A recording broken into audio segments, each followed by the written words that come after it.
Welcome to Fast Facts for Investors. I'm joined today by Tim Denton from Pivotal, and he's going to talk all things finance with us. Welcome, Tim. Thanks, Casey. Thanks for having me. No worries. So I guess, Tim, just with minimum housing standards that are almost about in play here in Queensland, can you give any insights on how investors can actually access funds should they need to be upgrading their properties to meet minimum standards? Absolutely, yeah. It's a really good thing that you do have access to.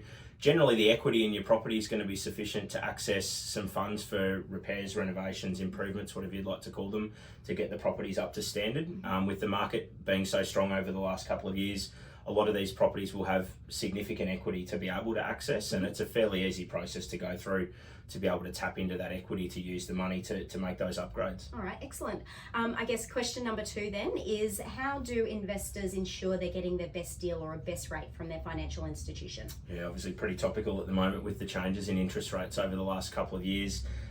Most lenders will do what they can to keep the business, but there's certainly other options out there. Refinancing is certainly a good option for people.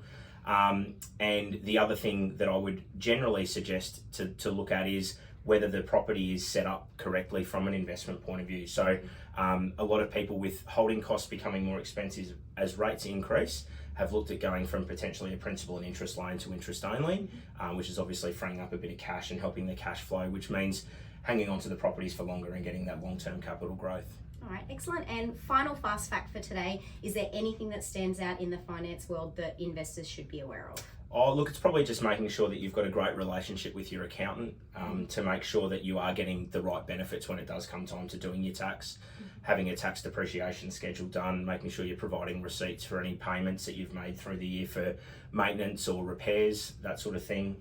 Obviously, insurance and every expense basically is deductible. So yeah, making sure that that is priority number one when it comes to getting your tax done is certainly the best way that I would say maximising your returns on those investments that you have. Amazing. Thank you so much for joining us pleasure. today, Tim.